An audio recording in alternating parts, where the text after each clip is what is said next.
dùng sương cho bóng bóng đi trái tung tha rasa cahaya piala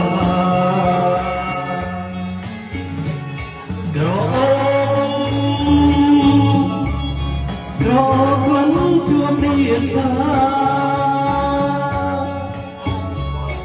lần ca